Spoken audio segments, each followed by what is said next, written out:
കൃപാസനം പത്രം May 2025 part 7. ഇതിൽ ഉൾപ്പെടുത്തിയിട്ടുള്ള സാക്ഷ്യങ്ങളുടെ വീഡിയോ കാണുന്നതിനുള്ള ലിങ്ക് ഡിസ്ക്രിപ്ഷനിൽ കൊടുത്തിട്ടുണ്ട്. ആലപ്പുഴ വാടയ്ക്കൽ നിന്നുള്ള സബിതയുടെ സാക്ഷ്യം.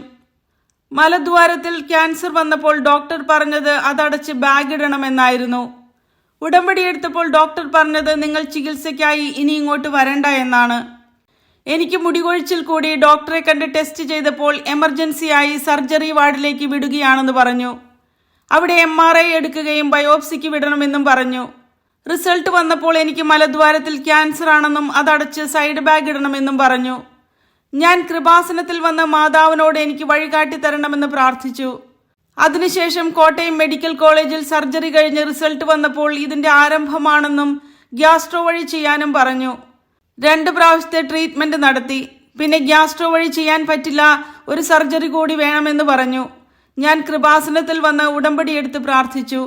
ഉടമ്പടി കാശുരൂപം പിടിച്ച് ബയോപ്സി റിസൾട്ടുമായി ഡോക്ടറെ കണ്ടപ്പോൾ ഇനി നിങ്ങൾ ചികിത്സയ്ക്കായി ഇങ്ങോട്ട് വരണ്ട എന്ന് പറഞ്ഞു. എനിക്ക് പരിശുദ്ധ അമ്മ സൗഖ്യം നൽകി അനുഗ്രഹിച്ചു. പത്തനംതിട്ട റാന്നിയിൽ നിന്നുള്ള കലാരഞ്ജിനിയുടെ സാക്ഷ്യം. 3.5 വർഷമായി ഒരു രോഗദുരിതത്തിലൂടെ ഞാൻ കടന്നു പോവുകയായിരുന്നു. ജീവിക്കുന്ന ദൈവത്തെ കൃപാസനം മരിയൻ ഉടമ്പടി ധ്യാനത്തിൽ ബഹുമാനപ്പെട്ട ജോസഫ് അച്ഛന്റെ സന്ദേശത്തിലൂടെ ഞാൻ കണ്ടു. എനിക്ക് 3.5 വർഷമായി വെള്ളപ്പോക്കിന്റെ അസുഖമുണ്ടായിരുന്നു. പാടുവയ്ക്കാതെ എനിക്ക് എങ്ങും പോകാൻ പറ്റില്ലായിരുന്നു. അത്രയധികം കൂടുതലായിരുന്നു അസുഖം. അലോപ്പതി, ആയുർവേദം, ഹോമിയോ, പച്ചമരുന്ന് എല്ലാം പരീക്ഷിച്ചുവെങ്കിലും ഒരു ഫലവും ഉണ്ടായില്ല. അവസാനം ഡോക്ടർമാർ തന്നെ എന്നെ കൈയൊഴിഞ്ഞു. ഒരു അക്രൈസ്തവയായ ഞാൻ എന്നും വെളുപ്പിന് 3 മണിക്ക് എഴുന്നേറ്റ് തിരികൊളുത്തി പ്രാർത്ഥിക്കുമായിരുന്നു. ഇനി ഞാൻ ഏത് ദൈവത്തെ വിളിച്ച് പ്രാർത്ഥിക്കണമെന്ന് കരഞ്ഞു ചോദിച്ചു. ഒരു ദിവസം രാവിലെ ഒരു കുട്ടി കൃപാസനം പത്രവുമായി എൻ്റെ വീട്ടിൽ വരികയും ആ കുട്ടിക്ക് ലഭിച്ച അനുഗ്രഹങ്ങളെല്ലാം പറഞ്ഞു. ഞങ്ങൾ കൃപാസനത്തിൽ വന്ന് ഉടമ്പടിയെടുത്ത് പ്രാർത്ഥിച്ചു.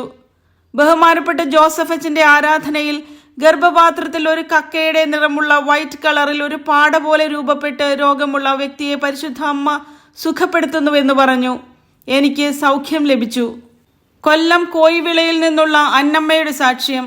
ഡോക്ടർ പറഞ്ഞത് മമ്മി ജീവിതകാലം മുഴുവൻ ട്യൂബിട്ട് കിടക്കണമെന്നായിരുന്നു. ഉടമ്പടിയെടുത്ത് 2 ആഴ്ചയ്ക്കുള്ളിൽ നടന്ന അത്ഭുതം. എൻ്റെ മമ്മിക്ക് പനിയും യൂറിൻ ഇൻഫെക്ഷനുമായി ഡോക്ടറെ കണ്ട് 6 മാസത്തോളം 2-3 പ്രാവശ്യമായി അഡ്മിറ്റായി ചികിത്സ തുടർന്നുവെങ്കിലും കുറവില്ലായിരുന്നു. പിന്നെ മറ്റൊരു ഹോസ്പിറ്റലിൽ അഡ്മിറ്റായി. മമ്മിക്ക് യൂറിൻ പോകാൻ ബുദ്ധിമുട്ടായപ്പോൾ ട്യൂബ് ഇട്ടു. ജീവിതകാലം മുഴുവൻ ട്യൂബിട്ട് കിടക്കണമെന്ന് ഡോക്ടർ പറഞ്ഞു. ഡിസ്ചാർജായി പോന്നെങ്കിലും ട്യൂബിട്ട് കിടക്കുകയായിരുന്നു. ഞങ്ങൾ കൃപാസനത്തിൽ വന്ന ഉടമ്പടിയെടുത്ത് പ്രാർത്ഥിച്ചു. ഞങ്ങൾ പ്രത്യക്ഷീകരണ പ്രാർത്ഥന ചൊല്ലി ഉടമ്പടി തൈലം മമ്മിയുടെ നെറ്റിയിലും കഴുത്തിലുമൊക്കെ പുരട്ടി പ്രാർത്ഥിക്കുകയും വെഞ്ചിരിച്ച് ഉപ്പ് കൊടുക്കുകയും ചെയ്യുമായിരുന്നു. 2 ആഴ്ച കഴിഞ്ഞ് ഡോക്ടറെ കണ്ടപ്പോൾ യൂറിൻ ട്യൂബ് മാറ്റാമെന്ന് പറഞ്ഞു. എന്നാൽ ഇൻഫെക്ഷൻ മാറുന്നുണ്ടായിരുന്നില്ല. വീണ്ടും മറ്റൊരു ഹോസ്പിറ്റലിൽ ട്രീറ്റ്മെന്റ് എടുത്തു. ഒരു ദിവസം മമ്മി ഒരു സ്വപ്നം കണ്ടു. ഒരു പള്ളിയുടെ അൾത്താരയും പള്ളിയുടെ മുൻവശവും കണ്ടു. ഒരമ്മ വന്ന് എല്ലാവരുടെയും ദേഹത്തും മുഖത്തും ഉപ്പ് വാരി വിതറുന്നു എന്ന് പറഞ്ഞു. അതിനുശേഷം ഞങ്ങൾ ബഹുമാനപ്പെട്ട ജോസഫ് അച്ഛനെ കണ്ടു. അച്ഛൻ സൈത്ത് പൂശി പ്രാർത്ഥിച്ചു. വീണ്ടും ഡോക്ടറെ കണ്ടപ്പോൾ 1% പോലും ഇൻഫെക്ഷൻ ഇല്ല എന്ന് പറഞ്ഞു. തൃശൂർ ഇരിഞ്ഞാലക്കുടയിൽ നിന്നുള്ള ജെലിൻ ജോസഫിന്റെ സാക്ഷ്യം. മാതാവിനോട് ക്ഷമ പറഞ്ഞ് മുടങ്ങിപ്പോയ ഉടമ്പടി പുതുക്കി പ്രാർത്ഥിച്ചപ്പോൾ 9 ദിവസത്തിനുള്ളിൽ എൻ്റെ ജീവിതത്തിൽ നടന്നത്.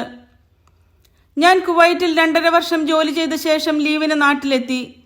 തിരിച്ചു കുവൈറ്റിലേക്ക് പോകുന്നതിന് വേണ്ടി ടിക്കറ്റ് എടുക്കാൻ നോക്കിയപ്പോൾ കമ്പനി എന്നെ ടെർമിനേറ്റ് ചെയ്തതായി അറിഞ്ഞു. ഞാൻ കമ്പനിയിലെ HR ഡിപ്പാർട്ട്മെന്റിനെയൊക്കെ നിരന്തരം കോണ്ടാക്ട് ചെയ്തു. പക്ഷെ അവർ എൻ്റെ കോൾ റിജക്റ്റ് ചെയ്തുകൊണ്ടിരുന്നു. ഞാൻ കൃപാസനത്തിൽ വന്ന് ഉടമ്പടിയെടുത്ത് പ്രാർത്ഥിച്ചു. ആദ്യമൊക്കെ നല്ല രീതിയിൽ ചെയ്തുവെങ്കിലും പിന്നെ മടിയായി. കൃപാസനം പത്രം കൊടുക്കാനൊക്കെ മടിയായിരുന്നു.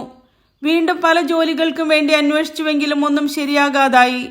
ഞാൻ പരിശുദ്ധ അമ്മയോട് ക്ഷമ ചോദിച്ചു വീണ്ടും കൃപാസനത്തിൽ വന്ന് ഉടമ്പടി പുതുക്കി.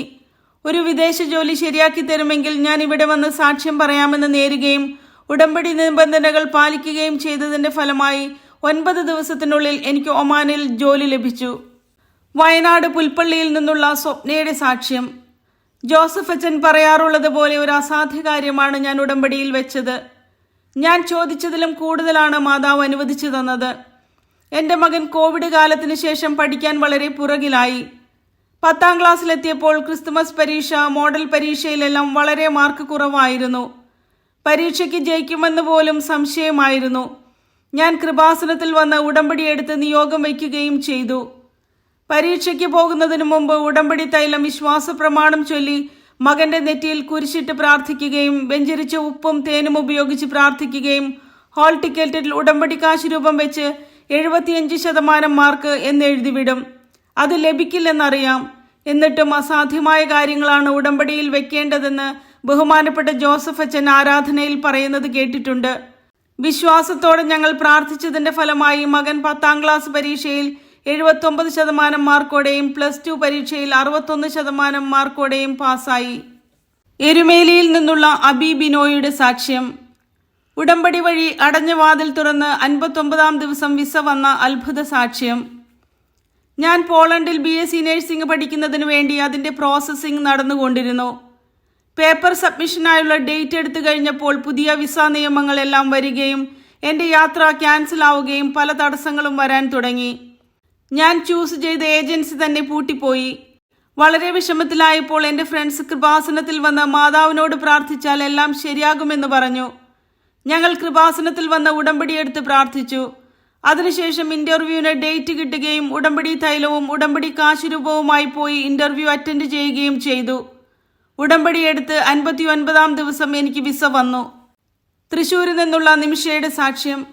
കൃപാസനത്തിൽ നിന്ന് പുറത്തിറങ്ങിയതും 5 ലക്ഷത്തിന്റെ വർക്കാണ് ഭർത്താവിന് ലഭിച്ചത്. ഉടമ്പടി വഴി മാതാവ് ചെയ്ത അത്ഭുതങ്ങൾ. എൻ്റെ അച്ഛന് സുഖമില്ലാതിരുന്ന അവസ്ഥയിലാണ് ഞാൻ കൃപാസനത്തിൽ വന്ന് ഉടമ്പടി എടുത്തത്. പക്ഷേ ഞങ്ങൾ അക്രൈസ്തവരായിരുന്നതിനാൽ ഭർത്താവും വീട്ടുകാരും കാണാതെയാണ് ഞാൻ പ്രാർത്ഥന ചൊല്ലിക്കൊണ്ടിരുന്നത്.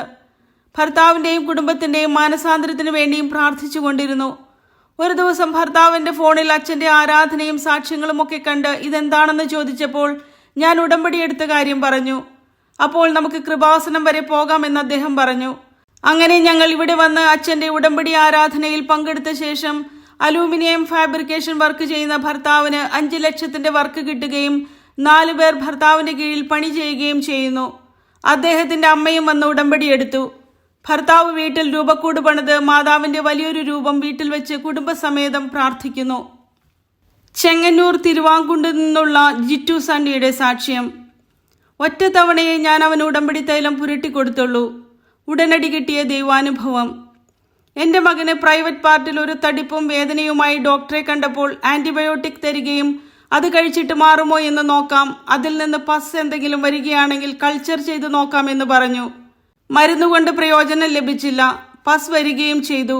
ഞങ്ങൾ കൃപാസനത്തിൽ വന്ന് ഉടമ്പടി എടുത്ത് പ്രാർത്ഥിച്ചു. ഉടമ്പടി തൈലം മകന്റെ തടിപ്പുള്ള സ്ഥലത്ത് പുരട്ടി പ്രാർത്ഥിച്ചു. ഒരു പ്രാവശ്യം മാത്രമേ മകൻ അത് പുരട്ടിക്കൊടുത്തുള്ളൂ. അതിനുശേഷം മകന്റെ ആ ഭാഗത്തുള്ള വേദനയും തടിപ്പും അവിടെ നിന്ന് മാറിപ്പോയി. പിന്നീട് ഇതുവരെ ആ തടിപ്പും വേദനയും ഉണ്ടായിട്ടില്ല. കൂടാതെ എൻ്റെ മകൾ 2 പ്രാവശ്യം എക്സാം എഴുതിയിട്ടും പാസ്സായില്ല.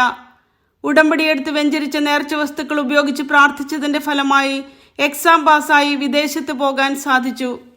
തൃശൂർ കാടുകുറ്റിയിൽ നിന്നുള്ള സെറീനയുടെ സാക്ഷ്യം. ഗവൺമെന്റ് ജോലിക്കുള്ള പരീക്ഷ കഴിഞ്ഞാണ് ഞാൻ ഹാൾ ടിക്കറ്റുമായി ബഹുമാനപ്പെട്ട ജോസഫ് അച്ഛനെ കാണുന്നത്. അച്ഛൻ പറഞ്ഞത് സാക്ഷ്യം പറയാൻ. 2017 വലിയൊരു സാമ്പത്തിക പ്രതിസന്ധിയെ തുടർന്ന് വിദേശത്തായിരുന്ന ഞാനും കുട്ടികളും നാട്ടിലേക്ക് പോന്നു. തുടർന്ന് സ്ഥിരമായൊരു വരുമാനം ആവശ്യമാണെന്ന് മനസ്സിലാക്കിയപ്പോൾ ഞാൻ PSc പഠിക്കാൻ തുടങ്ങി. ഞാൻ കൃപാസനത്തിൽ വന്ന് ഉടമ്പടിയെടുത്ത് പ്രാർത്ഥിച്ചു. ആ സമയം വിദേശത്തായിരുന്ന ഭർത്താവിന് സ്ട്രോക്ക് വന്നു. ഞാൻ വെഞ്ചരിച്ച നേർച്ച വസ്തുക്കളുമായി ഭർത്താവിൻ്റെ അടുത്ത് ചെന്നു. ഭർത്താവിന് വീൽ ചെയറിൽ കൊണ്ടുപോരാൻ സാധിച്ചു. അതിനുശേഷം നാട്ടിൽ വന്ന് ഞാൻ എക്സാം എഴുതി കഴിഞ്ഞ് ഹാൾ ടിക്കറ്റുമായി ബഹുമാനപ്പെട്ട ജോസഫ് അച്ഛനെ കണ്ടു. അച്ഛൻ പ്രാർത്ഥിച്ചിട്ട് സാക്ഷ്യം പറയണമെന്ന് പറഞ്ഞു. റിസൾട്ട് വന്നപ്പോൾ എനിക്ക് 11ാം റാങ്ക് ലഭിച്ചു. നല്ലൊരു ഗവൺമെന്റ് ജോലി നൽകി പരിശുദ്ധ അമ്മ അനുഗ്രഹിച്ചു. ഭർത്താവിനും സൗഖ്യം ലഭിച്ച് എഴുന്നേറ്റ് നടന്നു.